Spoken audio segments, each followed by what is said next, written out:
everyone, it's Caitlin and welcome to another video.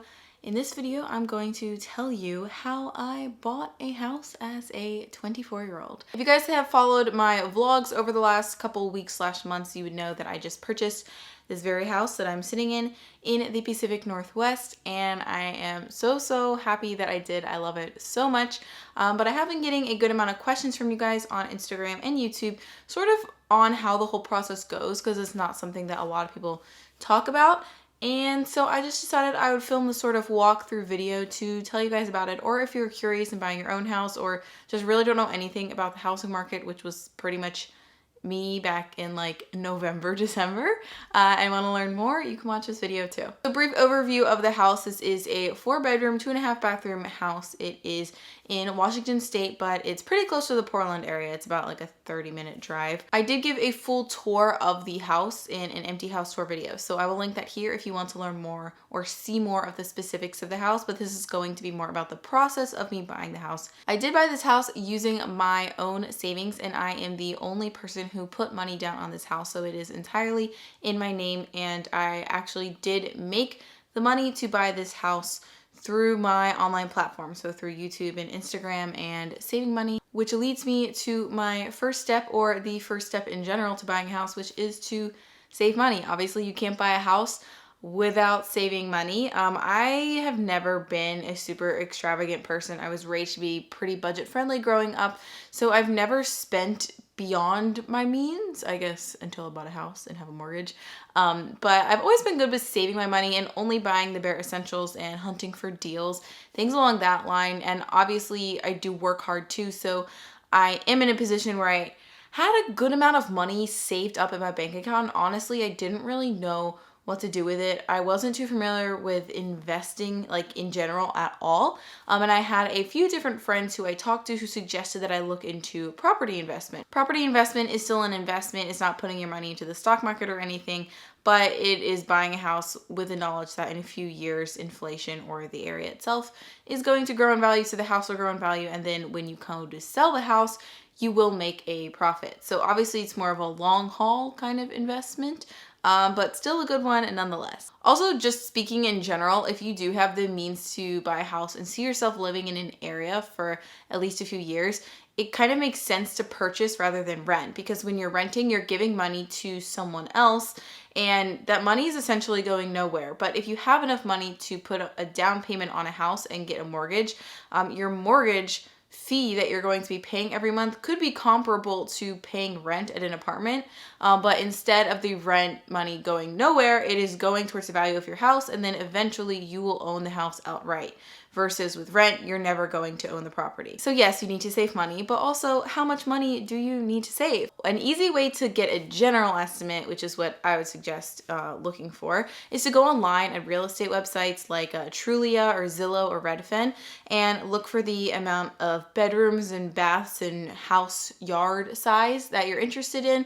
Look in the areas that you're interested in, and then generally you can see the price range of each house and then know you're going to need to pay a certain percentage of that down for a mortgage. And then also those websites will also typically have a monthly estimate for the mortgage itself. So you could estimate how much money you need to have in savings. And obviously when you're looking at how much money you need to save, you need to factor in your monthly income and other expenses that you have as well. Once you have money saved and you're in the active process of looking for a house, you need to get a realtor.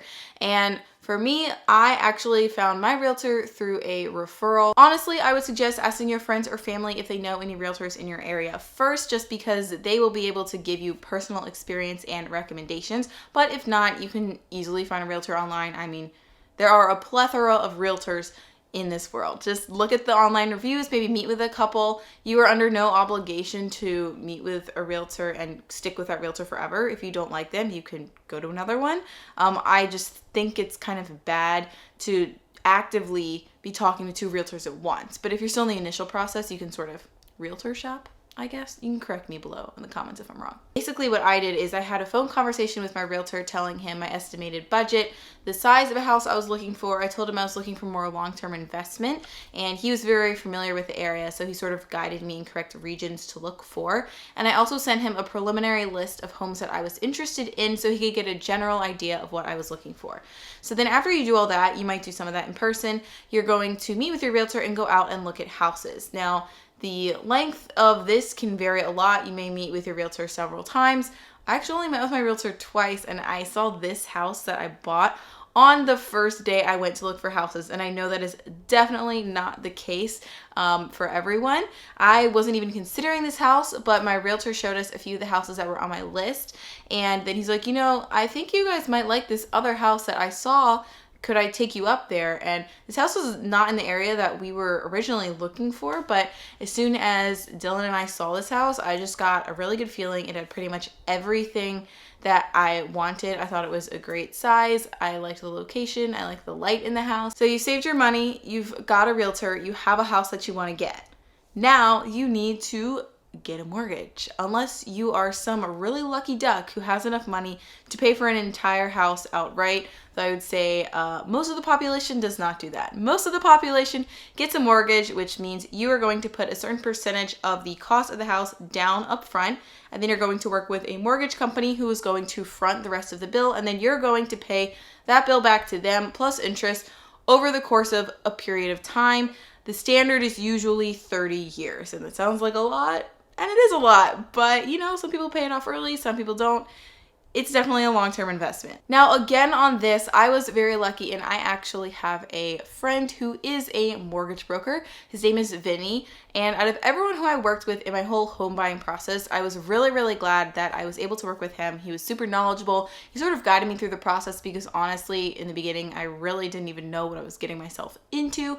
And mortgages are kind of tricky in and of themselves. I don't want to mess anything up, and I definitely still don't understand the full details of all of them, especially the ones outside of the ones that I have. So I thought it would be best just to ask Vinny himself, and he's going to explain mortgages to us in words way better than I probably will be able to. So I actually went to his office and asked him a few questions, and I'm going to insert that clip in right here. This is Vinny. How's it going? I'm Vinny with Mortgage Express. Do you want to talk a little bit about, I guess, what you do? Because you're not a mortgage broker, you're a lender, but sometimes you broker.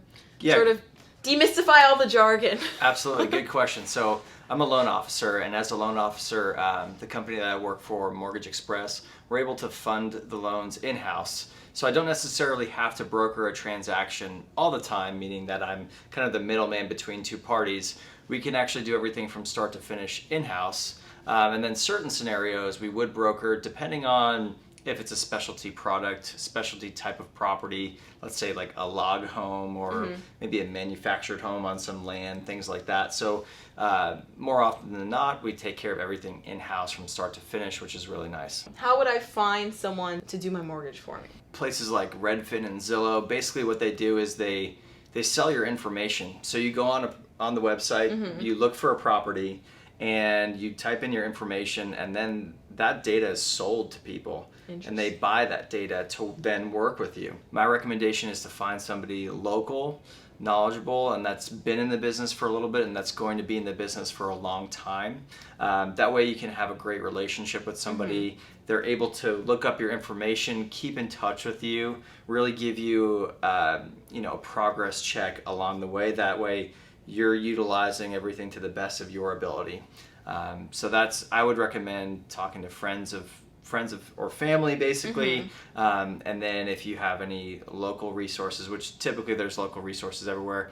Myself and my team were licensed on the entire West Coast, yet I'm doing loans for people in California or Washington or in Portland or everywhere in between, basically. A lot of stuff nowadays is done over the web. Yeah.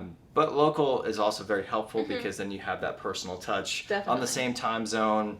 There's no hours set. So finding a loan officer that's dedicated to you, just like your realtor is very important. What exactly is pre-approval? It's a pre-approval letter that you'll get once the process is complete. And basically means that your offer when you make it to a seller is going to close on time, accurately, with clear communication, and that it's as good as cash. So we basically, on my end, when we have an initial consult, we'll look at credit, assets, and income. And it doesn't matter if you're planning to buy 2 years into the future or within the next 30 days. Really talking to somebody like me is going to help you kind of have that roadmap ready to go. And then once you're pre-approved, you know your budget as far as what you can afford. You know what your monthly payments will be about roughly, and you'll know what loan program is right for you at that point in time.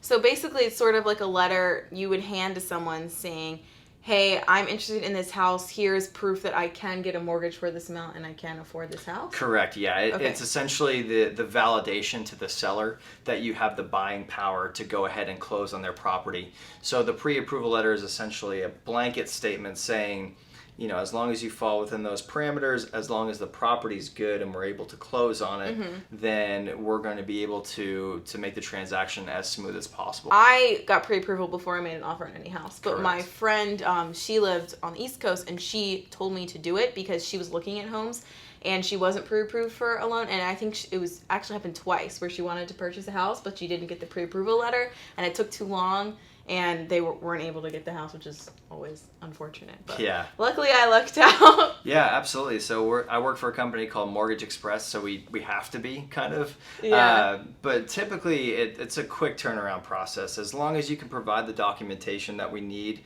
typically within 24 hours, that's a very realistic possibility to get done.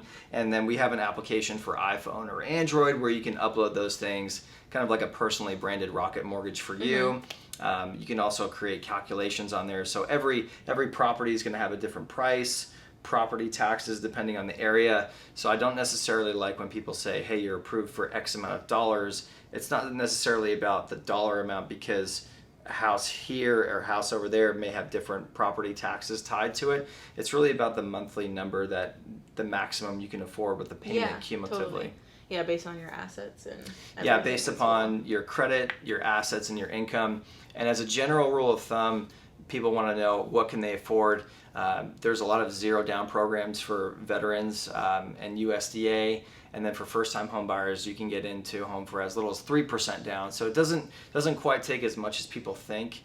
Those funds can come from gifted from family. They can come from basically a 401k or retirement plan that you can borrow from.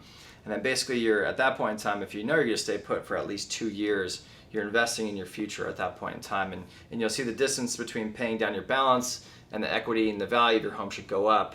So that's how you build wealth and sustainable future as well. Yeah, it's definitely crazy. I know before I even looked into buying a house, I was like, there's no way I can afford a house with so much. But when you think about 3%, it's like a very, very small number, especially, I guess, depending on your price range too. But I think that makes it a lot more affordable for a first-time home buyer. Yeah, for example, a $300,000 property, $9,000 down. When you think about, depending on where you're at in life, if you're saving or have a tax return, or you have family that can gift you that amount of money, as long as you qualify, and you don't necessarily have to qualify by yourself, you can actually get a co-signer as well. So I have a lot of scenarios where first-time home buyer, maybe 3% down, the family or somebody from the family co-signs, and then as they progress in the future and they can qualify for the house by themselves, they can always refinance. And refinancing is essentially purchasing your home or reorganizing the loan at the current market terms and values. So as time goes on, value should go up, your balance that you're paying should go down, and you can always reevaluate that for the future, which is really nice. So you found your house and you've gotten pre-approved for a mortgage. Now you're going to make an offer on the house. And this will also vary based on the situation. My house had been on the market for a few months, so I did make a competitive offer that was a little bit lower in price. But my realtor told me that often with new constructions and maybe other homes in general, builders or people who are selling the house are often more likely to give you a reduced price plus something extra. So say I wanted to buy a house that was $100 and I wanted to offer $80 for the house. Obviously that is never going to happen, but in this example, say the builder will come back and say, we'll give you the house for $90 and we'll also do this, this, and this. So they add value to the house in other ways, and this helps to keep the value of the neighborhood or the property value of the surrounding homes higher, which kind of sucks and it's kind of stupid, but it's the way the game is played, I suppose. So I made a competitive offer on my house. Typically, things people ask for is like air conditioning or blinds or a home warranty. So my builder got back to me and they raised my initial offer by a couple $1,000s, and they agreed to put in air conditioning, and they also agreed to attach a 210 home warranty, which is a good home warranty. You can look it up more. This video is not going to be about home warranties. I accepted their offer, and then that was pretty much that. But obviously, depending on your realtor and the builder, there can be more back and forth and negotiations in this process. My realtor was familiar with the builder, and he said, just give us the best deal you can. We don't want to waste our time negotiating, and that's what they did, which was really easy and nice and convenient for me. So that leads to step 5, which is to settle on the house. So now once you come to an agreement with the current home owner, then your mortgage is going to be set in stone. And again, we are going to defer to Vinny to explain a little bit more about this. So you have a pre-approval letter, but that doesn't necessarily indicate how much your mortgage is going to be until you make an offer on the house? Correct, yeah. Every property will be a little bit different. So it's important that you have the right tools. So we have an application that will allow you to input the price of the home, the property taxes, and then again, as long as you're within the ballpark of your qualification, then at that point in time, you know you can qualify for it, and then you can start pricing out, okay, what does this house cost? Because some things may have a homeowners association, an HOA, if it's an attached home or a condo, things like that. What are the steps between making the offer and actually becoming a homeowner? Great question. And this can actually happen in as little as 2 to 3 weeks, this process. And it just depends on the property itself, the type of loan program that you're doing, and the current market conditions. But basically, once you have your pre-approval letter and you're working with your real estate agent and you make an offer on a property and the seller accepts that offer, that kind of starts your timeline. Legally, within 3 days, we have to get legal disclosures out to you, just summarizing the loan and basically intent to proceed on our end. And there's a few safeguards along the way for you. First, with your real estate agent, they'll most likely recommend a home inspector. The home inspector is going to detail the integrity of the property. And then at that point in time, you still have a window of negotiation to go back to the seller and say, hey, this needs to be fixed, or we'd like X amount of dollars credit in lieu of the fix. Even like your case, a new construction. I've had homes that are new construction where things are not installed properly or work was done quickly, and then the home inspection unveiled that something was not done, and those fixes can be expensive. And after you close, it's very hard to go back and say, you know, hey, we'd like this fixed when everything's all signed and then you're the new owner. So it's very important to have that up front. So that's one safeguard. And then during that process, you're getting your formal approval from underwriting. And underwriting is basically just taking a look at the property in conjunction with your information and giving you that formal approval. We underwrite everything prior to giving you a pre-approval letter, basically. So that way you can be confident. And I always call the seller or the seller's agent and say, hey, I've reviewed all this information. I'm confident we'll close on time, accurately. So then at that point in time, the formal underwriting process is happening. And then after you make it out of the home inspection and you know everything's good and everybody wants to proceed, you order a bank appraisal. And what a mortgage truly is a loan against a home. So the home is collateral for the loan. If you don't pay, you don't stay. So they basically can repossess the house as collateral for the loan. The appraiser and on the appraisal just makes sure that the property is worth what they're asking for it by taking a look at comparable properties in the area, comparable sales, and just making sure that value is there. Not only for the bank, but for your protection as well, because you don't want to overpay for something. In between all those things, you go through essentially a first round of underwriting. Underwriting takes a look at everything, requests any additional documentation that may be needed, and then once the appraisal comes in with the documentation that they've requested from you, it gets submitted for final underwrite, and then everything goes smooth. You get your clear to close. Clear to close means that everything looks good, underwriting has approved everything, the value is there, and then at that point in time you would go ahead and get your closing disclosure, another safeguard for you. So 3 days before you can actually sign your loan documents that are final and binding, you get a summary statement that just re-itemizes everything. And if there are any changes along the way, it also itemizes those, just so it's clear several times throughout the transaction what's going on. You electronically sign that, and then you go and schedule your formal appointment. Your loan officer, I recommend most often than not, it's a good idea for them to be there just to walk you through it, answer any questions about the documents, and then you'll sign the loan documents. That typically gets recorded with the county. At that point in time, it's made public record that you have ownership in the property, there's a mortgage on it, and then you get keys. And the nice thing is you get a break of about 2 months before your first mortgage payment. So let's say we close right now, it's April, somebody closed in April, their first payment wouldn't be until June 1st. So it does kind of help those first-time home buyers get a little bit of a break in between that, outputting all that money and then that first home payment, basically. And honestly, like during that whole process, I know it sounds like a lot of steps, but as the home buyer, I really didn't have to do much. I just had to set up the home inspection, and then you guys pretty much took care of everything else. Like I set up the home inspection. I did a final walkthrough with the builder if there were any changes or anything that I needed to address. And then I went in and signed the papers. But in general, it wasn't a lot of stress or hassle on my end. If you have a good team, they're going to be walking you through everything. The number that my clients have is my personal cell phone number. So calling and texting is something that I do very frequently. I'm working pretty much all the time, but it's great to work with great people like you, and then you make new friends, and it's a great thing in my opinion. So building those long-lasting relationships and then being there for you in the future is really important to me. Yeah, definitely. You even work with people like a few years out before buying a home. Sometimes people typically have to have 2 years of work history to qualify for something, but in certain cases, if you've been in school and then let's say you land a job after school, even a few months after, within the same field with a salary, we can actually use that salary to qualify.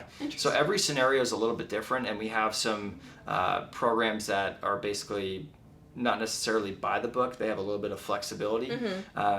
So if you think your credit needs to be worked on, if you think that you may not be ready now, then we try our best to create an avenue for you. If now is not the right time and we don't have any ability to do anything now, then these are the steps that it takes to go ahead and get into buying shape. That way you know exactly what you need to do, you know where your credit score needs to be, and then you're just fully informed. So that way when you get into contract, all this stuff is not foreign to you, and you understand everything throughout the way. Thank you so much for explaining everything, people, and having me here. And absolutely, I appreciate it. All right, well, I'm going to continue the video, but if you want to say bye. Okay. You can say bye. Bye. So our last and final step is to actually become a homeowner and get those keys. That's honestly when the real work begins. You've done all the initial investment, and now you have to move all your stuff in, do any repairs or renovations if you're buying a old home or want to update something, even if it is a new home or new construction. And it's very time consuming and stressful, but at the end of the day, still worth it. I honestly lucked out so much with all of this, and I'm really, really grateful for it. At the end of December, I first reached out to my realtor and told him that I was interested in buying a home. We just had an initial phone call, and I didn't actively start to look at houses until January. But I found this house, like I said, on my first meeting in early January. I just sort of had a gut feeling, and I knew I wasn't going to be able to find anything else within this price range that was this nice, that had everything that I wanted. I did look at houses for a second day, but none of them were as great as this one. I ended up coming back to this one, decided that I wanted it, and was able to move through the whole mortgage and underwriting process pretty quickly, and I ended up closing on this house in mid-March. And I actually think I could have done it in early March if I wanted to, but I was going on vacation and didn't want to rush it that much. But that's pretty much it. This sounds very complicated, and honestly, if you told me 8 months ago even that I was going to be a homeowner, I would have definitely laughed in your face and been like, what the heck are you talking about? I can't even afford to be a homeowner. It's interesting when you think about the mortgage concept, because that's something that I didn't think about initially. And you really don't actually have to put that much down in order to invest in a house. Obviously, there are benefits to putting more down because you have to pay less back eventually. But I do think owning a home is a very smart investment, especially if you're living in an area that's continuing to grow. Obviously, do your own market research, but I hope you guys found this video informative. Thanks again to Vinny for helping us out by answering some of those trickier questions. Like I said before, his information will all be linked below. And he is licensed to work in Washington, Oregon, and California. So if you're in that area and interested in a mortgage broker, definitely hit him up.